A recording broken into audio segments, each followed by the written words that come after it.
뉴욕주에서 마사지 업소로 위장해 매춘 영업을 한 7개 업소가 적발되며 폐쇄 조치됐습니다. 팬데믹 기간 렌트비 급증으로 특히 중산층 세입자들이 렌트 부담을 겪고 있는 것으로 나타났습니다. 청소년들의 SNS로 인한 건강 악화가 심해진 것으로 나타나며 뉴욕시가 이를 공중보건 위험으로 분류했습니다. 오늘 국제사법재판소가 이스라엘을 상대로 가자지구에서의 집단 학살을 멈추라고 명령했습니다. 트럼프 전 대통령이 짐 캐럴이 제기한 명예훼손 재판에 증인으로 출석한 가운데 재판 진행에 대한 불만을 토로했습니다. MTA가 A 노선을 상대로 신식열차로 교체 작업을 시작했습니다.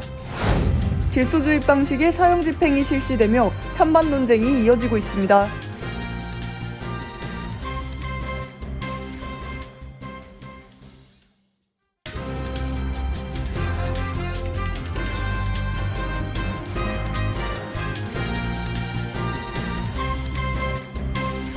여러분 안녕하십니까? KBTV 뉴스9 이창원입니다. 퀸즈 지역에 불법 성매매 업소가 확산하고 있는 가운데 뉴욕시경이 마사지 업소로 위장해 매춘 영업을 한 퀸즈 내 7개 업소를 적발해 폐쇄 조치했습니다. 한편 뉴욕시의회에 매춘 업소 적발을 위한 무작위 영업전 단속 조례안이 발의됐습니다. 김은지 기자의 보도입니다. 뉴욕시경은 퀸즈 잭슨 하이츠와 이스트 엘름허스트, 코로나 지역 등에서 마사지 업소 간판을 걸고 영업하던 7개 불법 성매매 업소를 급습해 불법 매춘 영업 행위 증거를 확보하고 이들 영업점을 대상으로 폐쇄 명령을 내렸다고 밝혔습니다. 에릭 애덤스 뉴욕시장은 불법 행위로 인근 주민들의 삶의 질이 위협받고 있으며 이로 인한 민원이 매우 증가하고 있다고 밝혔습니다. 경찰은 퀸즈 자메이카 서핀 블러버드 인근 영업점을 대상으로 매춘 혐의 등을 조사하고 나섰으며 뉴욕시경은 추후 불법 성매매 업소 단속을 지속적으로 이어간다는 계획입니다. 한편 뉴욕시 의회 프란시스코 모야 의원은 불법 매춘 업소가 증가하고 있다는 민원이 증가함에 따라 지난 11월 매춘 단속을 강화하는 조례안을 발의했습니다. 조례안에는 뉴욕시가 관련 기관에 마사지 팔러로 위장한 매춘 업소를 무작위로 검문할 수 있는 권한을 부여한다는 내용과 해당 업소의 위생 상태와 직원 허가증 검사를 가능하도록 한다는 조항을 포함하고 있습니다. 프란시스코 모야 의원은 학교 입구에서 불과 50피트 떨어진 곳에서도 매춘업을 하고 있다는 제보를 받았다며 저녁 시간에 남성들을 대상으로 호객 행위를 하는 이들의 영업 행태를 아이들의 교육과 정서를 위해 근절시켜야 한다고 강조했습니다. 뉴욕주에서는 매춘과 성매매 업소 운영이 불법입니다. 지난 2021년 뉴욕주 의회에 성매매 업소 운영은 불법으로 처벌하되 성판매자는 처벌하지 않도록 해야 한다는 법안이 상정됐지만 주 상원을 통과하지 못했습니다. KBTV 뉴스 김은지입니다. 전국 세입자 렌트 부담이 역대 최대 수준을 보이고 있습니다. 팬데믹 기간 동안 렌트비가 급등한 데 따른 것으로 특히 중산층 세입자들의 3분의 2가 렌트 부담을 겪고 있는 것으로 나타났습니다. 전상 기자가 전해드립니다. 하버드대 주택연구센터가 발표한 보고서에 따르면 2022년 소득의 30% 이상을 렌트, 유틸리티 비용으로 지출하는 가구 수는 전체 렌트 세입자 중 절반가량인 2,240만 가구로 2019년에 2,040만 가구보다 200만 가구 증가했습니다. 이 중 렌트, 유틸리티 비용의 소득의 절반 이상을 지출하며 극심한 렌트 부담을 겪고 있는 가구 역시 2019년보다 150만 가구 늘어난 1,210만 가구로 사상 최고치를 기록했습니다. 보고서는 렌트 부담 증가의 원인으로 코로나19 팬데믹을 꼽았습니다. 렌트 부담은 모든 소득 계층에서 지난 20년 동안 증가했지만 특히 중산층 세입자의 부담이 팬데믹 이후 가장 크게 늘어난 것으로 파악됐습니다. 2022년 기준 연소득이 3만에서 44,999달러인 가구의 67%는 렌트 부담을 겪고 있는 것으로 나타났습니다. 이는 팬데믹 이전인 2019년보다 2.6%포인트, 2001년보다 15.1%포인트 증가한 수치입니다. 연소득이 4만 5천에서 7만 4,999달러인 가구의 경우 그 비율이 2019년 35.6%에서 2022년 41%로 늘며 가장 큰 증가폭을 보였습니다. 연소득이 7만 5천 달러 이상인 고소득 세입자 가구의 렌트 부담도 팬데믹 이후 2.2%포인트 상승했습니다. 렌트 부담 비율이 가장 높은 그룹은 연소득이 3만 달러 미만인 저소득층으로 2022년에는 해당 그룹의 83%가 렌트 부담을 겪고 있었습니다. 인종별로는 흑인 57%, 히스패닉 54%로 절반 이상이 렌트 부담을 느끼는 반면 백인 45%와 아시안 44%로 렌트 부담 비율은 절반에 못 미치는 수준이었습니다. KBTV 뉴스 전상입니다. 뉴욕시가 10대들의 소셜미디어 사용을 공중보건 위험으로 분류했습니다. 뉴욕시는 학생들의 정신 건강이 10년 전보다 크게 악화된 것으로 나타나면서 SNS로부터 청소년과 어린이들을 보호하기 위한 대책 마련에 나섰습니다. 정지원 기자의 보도입니다. 시 보건국에 따르면 뉴욕시 고등학생들이 절망감을 느끼는 비율이 10년 전에 비해 42% 증가하는 등 SNS로 인한 정신건강 악화가 심각한 수준인 것으로 나타났습니다. 뉴욕시 보건국장 아쉬바산 박사는 공식 성명을 통해 어린이 및 청소년 소셜미디어 사용이 공중보건 위협임을 선언하고 이러한 위협으로부터 뉴욕시 청소년들을 보호하기 위한 다양한 대책을 마련할 것이라고 밝혔습니다. 뉴욕시 보건국이 발표한 뉴욕시 청소년 정신건강 실태 보고서에 따르면 지난 2021년 기준 뉴욕시 고등학생들이 절망감을 느끼는 비율은 10년 전인 2011년보다 42% 증가했으며 자살을 고려해 본 적 있다는 비율은 34% 증가했습니다. 뉴욕시 보건자문위원회는 뉴욕시 고등학생 77%가 숙제가 아닌 용도로 하루에 3시간 이상 컴퓨터나 태블릿 PC를 사용하는 것으로 집계됐다며 컴퓨터를 통한 SNS 사용이 길어질수록 청소년 정신건강은 나빠지는 상관관계가 있다고 우려를 나타냈습니다. 퓨 리서치 센터에 따르면 13세에서 17세 청소년의 95%가 소셜미디어 플랫폼을 사용하고 있으며 3분의 1 이상은 거의 지속적으로 사용하고 있습니다. 퓨 리서치 센터가 청소년들의 소셜미디어 사용에 관한 42건의 연구를 검토한 결과 소셜미디어 사용과 수면의 질 저하, 수면시간 감소, 수면장애 및 청소년 우울증 간의 일관된 관계가 있었습니다. 이러한 문제 등으로 연방보건국은 지난해 5월 소셜미디어가 어린이와 청소년에게 안전하다는 증거가 충분하지 않다고 경고하면서 각 소셜미디어 회사를 대상으로 청소년 사용 관련 데이터를 공유할 것을 요구하는 한편 프로그램 설계 시 사용자의 건강과 안전을 우선시할 것을 공식 요청한 바 있습니다. KBTV 뉴스 정지원입니다. 오늘 UN 국제사법재판소가 이스라엘을 상대로 집단 학살을 방지하라고 명령했습니다. 하지만 휴전 명령까지는 내려지지 않았습니다. 계속해서 정지원 기자입니다. 오늘 UN 최고법원인 국제사법재판소가 이스라엘을 상대로 가자지구에서의 집단 학살을 멈추라고 명령했습니다. 법원은 가자지구를 향한 이스라엘의 군사공격으로부터 수많은 민간 사상자가 발생하는 등 대량 학살이 일어나고 있다며 이를 막기 위해 모든 조치를 취할 것을 명령했습니다. 또한 가자지구 주민 대상 인도적 처우를 위해 개선 조치를 취해야 한다고 덧붙였습니다. 하지만 수많은 팔레스타인 지지 시위대가 요구해온 가자지구 내 군사작전 중단과 휴전 명령으로까지는 이어지지 못했습니다. 지난달 말 남아프리카 공화국은 작은 해안 지역에서 이스라엘이 전 세계에서 가장 다루기 어려운 전쟁을 이어가고 있으며 이는 집단 학살에 해당한다고 주장하며 이스라엘을 제소하고 나섰습니다. 남아프리카 공화국은 이스라엘이 군사작전을 중단하도록 명령해 줄 것을 신청했고 이에 대한 검토 결과 국제사법재판소는 17명의 판사로 구성된 패널이 결정한 6개의 임시 조치를 발표하며 가자지구 내 전시 상황으로 인해 신체적, 정신적 고통을 받고 있는 주민들을 보호하고 집단 학살을 막기 위해 1948년 제정된 UN 제노사이드 협약을 성실히 수행할 것을 명령했습니다. 조앤 도너휴 국제사법재판소장은 가자지구 내 팔레스타인 주민들은 집단 학살로부터 보호받아야 할 권리가 있다며 가자지구 분쟁 지역의 모든 주민은 국제인도법을 적용받는다고 강조했습니다.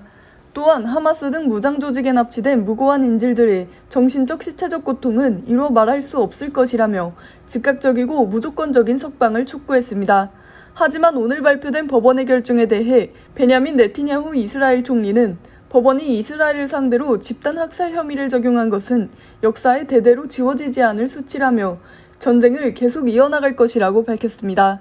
네타냐후 총리는 우리는 나라를 지키고 국민을 보호하기 위한 조치를 게을리할 수 없다며 다른 국가와 마찬가지로 이스라엘도 방어권을 갖고 있으며 이스라엘을 먼저 공격한 것은 하마스라는 점을 강조했습니다. 유엔 사법기구인 국제헌법재판소는 본안 판결과 마찬가지로 강제로 집행할 방법이 없기 때문에 이스라엘이 이를 거부하고 전쟁을 강행할지는 미지수인 상태입니다. 하마스는 지난 10월 7일 이스라엘을 공격하며 민간인 약 1,200여 명을 죽이고 250여 명을 납치했습니다. 하마스가 운영하는 가자지구 보건부는 개전 이래 사망자 수가 최소 26,083명에 달한다고 밝혔습니다. KBTV 뉴스 정지원입니다. 공화당 유력 대권 주자인 도널드 트럼프 전 대통령이 명예훼손에 따른 손해배상 소송에 직접 증인으로 출석했습니다. 그는 28년 전 성추행 의혹을 부인하다가 판사에게 제지당했습니다. 전상희자가 전합니다. 트럼프 전 대통령은 뉴욕 남부 연방지법에서 열린 진 캐럴이 제기한 명예훼손 재판 증인석에 앉았습니다. 이번 재판은 트럼프 전 대통령이 성추행 의혹을 부인하는 성명 등을 통해 피해자인 캐럴의 명예를 훼손시켰다는 의혹에 대한 것으로 법원은 앞서 캐럴이 제기한 성추행 의혹 등에 대해서는 지난해 5월 사실이라고 판단했었습니다. 캐럴 측은 트럼프 전 대통령 주장으로 명예를 훼손당하고 살해 협박까지 당하는 등 피해가 막심하다며 $1,000만 배상을 요구하고 있습니다. 트럼프 전 대통령은 명예훼손은 물론 성추행 의혹에 대해서도 일관되게 부인했습니다. 이미 판결이 내려진 성추행 의혹까지 부인하자 판사가 직접 개입해 해당 발언은 진술 기록에서 삭제하라고 지시했습니다. 증언은 5분도 채 되지 않아 끝이 났는데 트럼프 전 대통령은 자리에서 내려오며 이것은 미국이 아니라고 3차례나 말했습니다. 재판 진행에 대한 불만을 토로한 것입니다. 트럼프 전 대통령은 증언 전에도 판사와 변호인이 상의하던 중 나는 이 여자를 만난 적이 없다. 그가 누구인지 모른다고 목소리를 높여 판사의 제지를 받았습니다.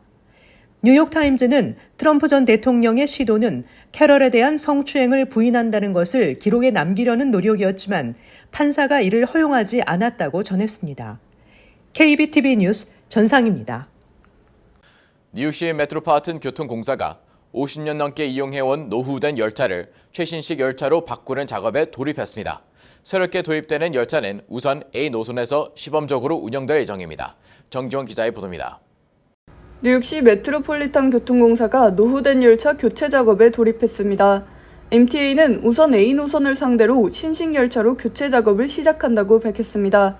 새롭게 도입되는 열차는 기존 열차보다 탑승하는 출입구가 넓어 여러 사람이 몰려도 쉽게 탑승할 수 있어 탑승 시간이 줄어들 뿐 아니라 휠체어 및 유모차 이용 승객이 탑승하기 편리할 것으로 기대되며 열차의 칸과 칸 사이를 자유롭게 이동할 수 있도록 개방형 통로식으로 열차가 연결되어 있습니다. 리차드 데이비 MTA 트랜짓 사장은 향후 몇 주 내로 뉴욕시에서 이 신식 열차를 직접 탑승할 수 있을 것이라며 새로운 열차는 급행 노선이 아닌 지역 노선에서만 운행될 예정이라고 전했습니다. MTA 측은 노후된 열차 교체 작업을 통해 모두가 접근 가능한 뉴욕시 지하철로 거듭날 것이라며 휠체어 및 유모차를 가지고 탑승하려던 승객들도 편리하게 승하차에 나설 수 있을 것이라고 강조했습니다. 메트로폴리탄 교통공사는 내년 초까지 438대의 신식 열차가 추가로 지하철 시스템에 도입될 예정이라고 전했습니다. KBTV 뉴스 정지원입니다. 어제 엘라바마주 사법당국이 청부 살인 혐의로 사형을 선고받은 수감자에 대해 질소를 주입하는 방식의 사형을 집행했다고 보도했습니다. 미국에서는 처음으로 시행된 사형 집행 방식인데요. 이를 두고 찬반 논쟁이 거세게 일고 있습니다. 김은지 기자의 보도입니다. 어제 저녁 8시 25분, 30여 년 전 엘라바마주에서 $1,000를 받고 청부 살해를 저지른 케네스 유진 스미스가 엘라바마주 교도소에서 최초로 순수 질소가스 주입 방식으로 사형에 처해졌습니다. 질소가스 처형은 사형수에게 순수 질소만 흡입시켜 저산소증으로 사망에 이르게 하는 방식입니다. 미국에서 약물 주입, 전기의자, 가스실, 교수형, 총사형 등 방식의 사형 집행은 있었지만 질소 주입은 이번이 처음입니다. 엘라바마주는 독극물 주사에 필요한 약물이 부족해지자 2018년 질소를 이용한 처형 관련 법안을 통과시켰습니다. 현재 미국에선 엘라바마를 비롯해 오클라호마, 미시시피 3개 주가 이런 사형을 허용하고 있으나 이전까지 실제로 집행된 적은 없는 것으로 파악됩니다. 2022년 11월 엘라바마주 사법당국은 스미스에 대한 약물 주입 사형에 나섰으나 정맥에 주사 바늘을 삽입하지 못해 처형이 중단됐고 사법당국이 사형 재집행을 결정하면서 방식을 질소주입으로 바꿨습니다. 현장 목격자들에 따르면 집행관들은 스미스에게 질소 가스통이 연결된 인공호흡기 마스크를 씌워 고정시켰습니다. 스미스는 질소가 주입되자 머리를 흔들고 몸부림쳤고 이후 호흡이 느려지며 사망했습니다. 교도소 관계자는 형 집행 이후 스미스의 사망까지 32분쯤 걸렸다고 전했습니다. 스티브 마셜 엘라바마주 법무장관은 질소 주입이 효과적이고 인간적인 수단으로 입증됐다고 밝혔습니다. 반면 종교계와 유엔 인권기구 등 반대론자들은 이를 두고 이전에 사용된 적이 없는 방법으로 한 생체 실험이나 다름없는 야만적인 처형이라며 엘라바마는 완전히 입증되지 않은 방법으로 누군가를 처형할 수 있는 위치에 있지 않다고 지적했습니다. 이에 대해 사형수 집행관들은 질소 주입은 사형수들에게 고통 없는 방식이라며 스미스를 비롯한 사형수들도 약물 주사보다 질소가스 방식을 통한 죽음을 원하고 있다고 강조했습니다. AP통신은 엘라바마주 발표로 질소가스 처형법의 합헌성을 둘러싼 새로운 법적 싸움이 시작될 것으로 예상된다고 평가했습니다. 한편 사형수 스미스는 지난 1988년 3월 $1,000를 받고 동료와 함께 목사의 아내를 살해한 혐의를 받았으며 살인을 사주했던 남편은 스스로 목숨을 끊었고 다른 일당에 대한 사형은 2010년에 집행된 바 있습니다. KBTV 뉴스 김은지입니다. 외신들이 윤석열 대통령 부인 김건희 여사의 명품 가방 수수 논란을 보도했습니다. BBC 방송은 영부인의 디올 가방이 국가 리더십을 흔들다라는 제목의 기사에서 김 여사의 명품백 수수 의혹을 둘러싼 논쟁이 국민의힘을 혼란에 빠뜨렸다고 전했습니다. 그러면서 이번 스캔들이 국민의힘 4월 총선 전망을 위협하고 있다는 전문가들의 분석이 나오고 있다고 짚었습니다. BBC는 일부 유권자들은 윤 대통령의 해명을 원하는 것으로 나타났고 야당은 사건을 이용해 윤 정권을 공격하고 있다고 보도했습니다. 가디언은 총선이 수개월 남은 상황에서 김 여사가 부적절한 방식으로 디자이너의 핸드백을 수수했다는 의혹을 받으면서 국민의힘을 위기로 몰아넣었다고 분석했습니다. 시사주간지 타임은 $2,200짜리 명품백이 국민의힘 내부 분열을 초래하고 총선을 앞두고 국민의힘이 대중의 지지를 잃을 위험에 처하게 됐다고 보도했습니다. 뉴저지 글로브는 오는 2월 18일 오후 8시 첫 뉴저지 연방상원의원 민주당 후보 토론회를 개최한다고 발표했습니다. 앤디 킴 연방하원의원과 태미 머피 뉴저지 주지사 부인이 후보 자격으로 참석합니다. 토론은 90분 동안 진행되며 뉴저지 글로브, 온 뉴저지의 유튜브, 페이스북, X에서 실시간 중계됩니다. 뉴저지 글로브는 토론에 참석하는 후보는 후원금을 $75만 이상 모금해야 한다고 밝혔습니다. 아울러 민주당 선출직 공무원의 공개 지지 및 최소 5개 카운티 민주당 의장의 지지를 받아야 합니다. 현직 의원인 로버트 메넨데즈 의원은 2월 11일까지 출마를 발표할 경우 토론에 참석할 수 있습니다. 성김 전 주한 미국 대사가 미국 내 비영리 단체인 한미우호협회가 주관하는 2024년 이민자 영웅상 수상자로 선정됐다고 협회 측이 밝혔습니다. 김 전 대사는 국무부 한국과장, 한국, 필리핀, 인도네시아 대사, 국무부 대북 특별대표 및 육자회담, 미국 측 수석 대표 등을 역임하고 지난해 연말에 공직에서 물러났습니다. 한미우호협회는 그는 미주 한인들의 위상을 높이고 한인들의 공직 진출에 대한 자신감을 불어넣어줬다고 선정 이유를 밝혔습니다. 한미우호협회는 지난 2000년부터 한인 이민자로서 미국의 발전에 공헌하고 재미동포의 품격을 높인 이민자들을 선정해 상을 수여해 왔습니다. 2021년 9월 낙태 전면 금지법을 시행한 텍사스주의 2022년 10대 출산율이 15년 만에 처음으로 증가했습니다. 이는 히스패닉계 출산율이 다른 인종 출산율에 비해 증가했기 때문입니다. 2022년 텍사스에서는 2021년보다 16,147명 더 많은 신생아가 태어났습니다. 연구에 따르면 이 중 84%인 13,503명의 아이들을 히스패닉계 여성들이 낳았습니다. 2022년 히스패닉계 여성의 출산율은 전년에 비해 5.1% 증가했습니다. 반면 백인 여성은 0.2%, 흑인 여성은 0.6% 감소했습니다.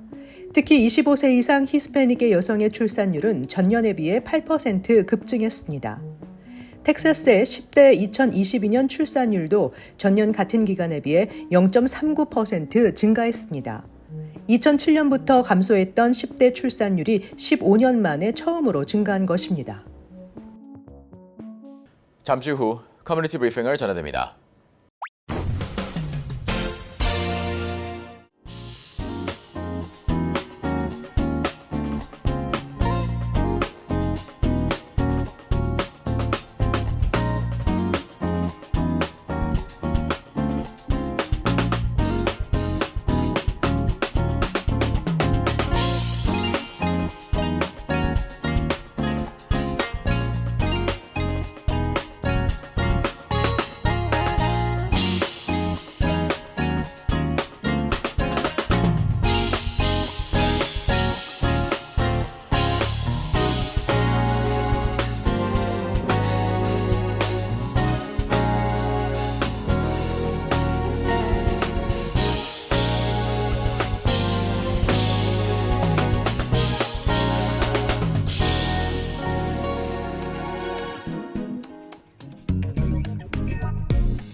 이어서 환율과 증시 전해드립니다.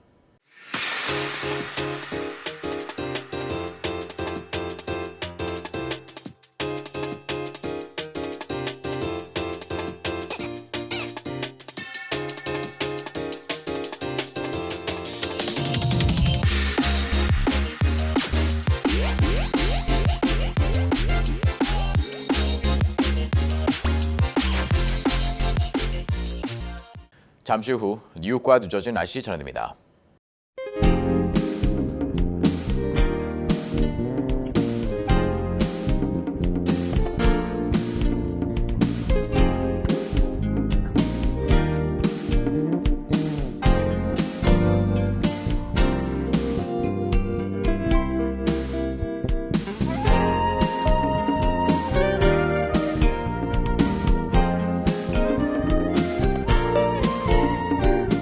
KBTV 뉴스9 마칩니다. 오늘도 시청해주셔서 감사합니다. 편안한 밤 보내시기 바랍니다.